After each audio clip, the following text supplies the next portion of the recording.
It's Saturday, June 27th, 2026, and if your AI bill has ever jump-scared you like a cursed TikTok audio at full volume, you're gonna like today's news.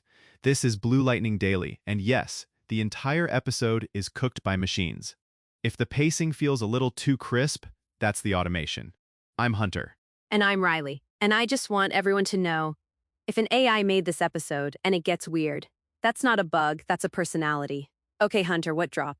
OpenAI just introduced the GPT-5.6 model family. But the actual story isn't new model, more brain. It's that OpenAI finally made the trade-offs explicit. 3 clearly labeled tiers meant for real production routing: Sol, Terra, and Luna. Honestly? That's so overdue. It's like they finally admitted we've all been using a Ferrari to deliver DoorDash. Exactly. Sol is the flagship for hard reasoning and higher stakes synthesis. Terra is the daily driver, positioned around near GPT 5.5 level performance at about half the cost. And Luna is the throughput monster, fast and cheap for high-volume stuff where you need iterations, not nuance. The names are kinda giving astrology app, but I respect it. Sol for I need to think, Terra for I need to ship, Luna for I need 1,000 versions by lunch. That's unfortunately accurate. And OpenAI published clean token pricing, which is rare and beautiful. It basically turns model choice into a budget lever you can actually control. So is this OpenAI being mature? Or is this GPU scarcity but make it branding? It can be both. There's definitely a people are finally building real pipelines maturity here. But also, yeah, invoice-shaped revolt. Teams got tired of paying flagship rates for boring work like formatting, tagging, localization drafts, subject line variations. Wait, hold up, subject lines. The amount of people I've seen run the fanciest model just to generate a bunch of unlock your potential emails like, babe, Luna is literally here to stop you from doing that. And it's not just cost, it's workflow sanity. This is OpenAI saying, routing is normal now, not just an enterprise-only trick. Okay, so who owns routing inside a normal company? Because I already know marketing is going to be like, we pick Sol because it sounds premium, and finance is going to be like, we pick Luna because we enjoy happiness. Realistically, it's shared custody. Marketing should define the quality bar by asset type.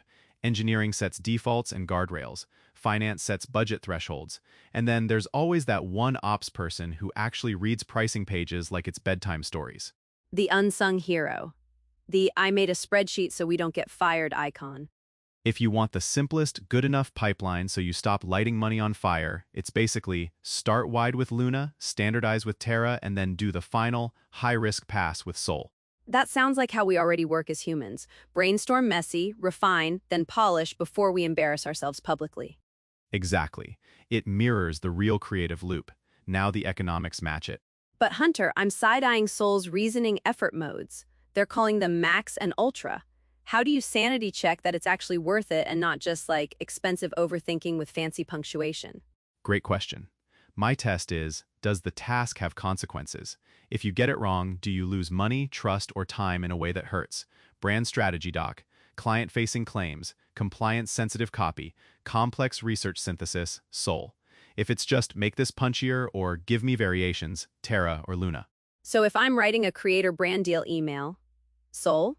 If it's high stakes and you really need to thread the needle, yeah. But the hook options for the subject line, Luna. Don't pay Sol to brainstorm quick question in 12 fonts. I feel attacked, but I feel seen.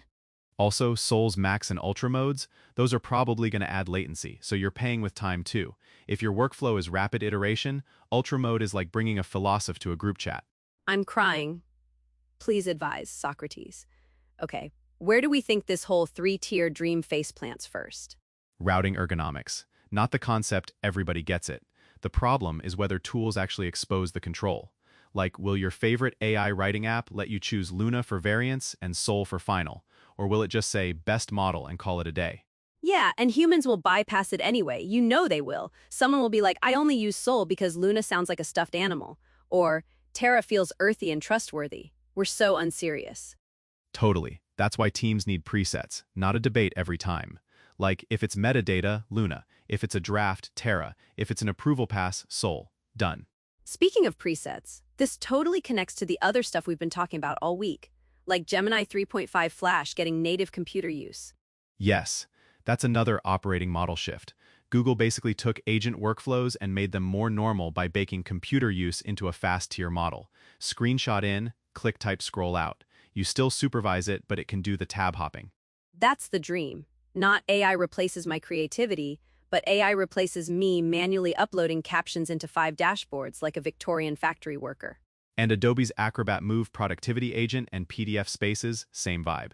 Stop treating PDFs like dead ends. Turn them into a content pipeline, summarize, query across a bundle, generate slides, draft social copy, even audio-style overviews. That's huge for teams drowning in documents.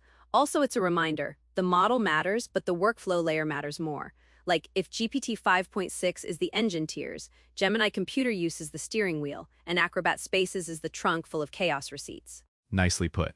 And on the video side, we had that VO reality check recently too. No, Google didn't launch VO 4, but VO 3.1 is getting more practical. Native vertical, better availability across Gemini, AI Studio, Google Vids, plus the Vertex API maturing. Which is honestly what creators need. Not rumor-flavored cinema buzzwords. Just give me repeatable vertical clips that don't require a 12-step ritual. Back to GPT 5.6 though, Luna is going to enable something dangerous, industrial-scale mediocrity. Oh, absolutely. People will generate infinite mid.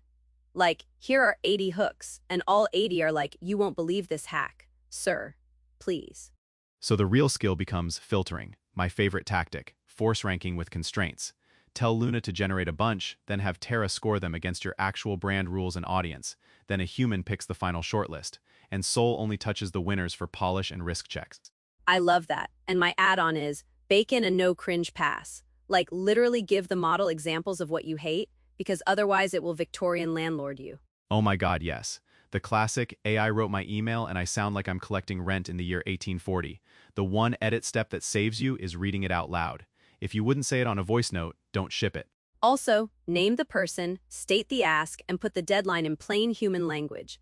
Because if you leave it vague, the AI will get fancy. And fancy is where the demons live. So the takeaway, GPT 5.6 isn't just smarter. It's OpenAI making production trade-offs explicit. Soul for deep, Terra for daily, Luna for volume. Routing becomes the difference between scaling and setting your budget on fire. And if you're a creator, this is permission to stop doing everything in one chat window like a chaotic wizard. You can design a pipeline, even if it's just in your head at first.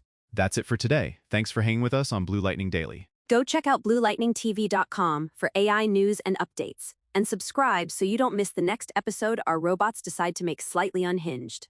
And remember, if your AI tries to use Soul to write your Instagram hashtags, Take the credit card away and give it Luna like it deserves. Catch you next time.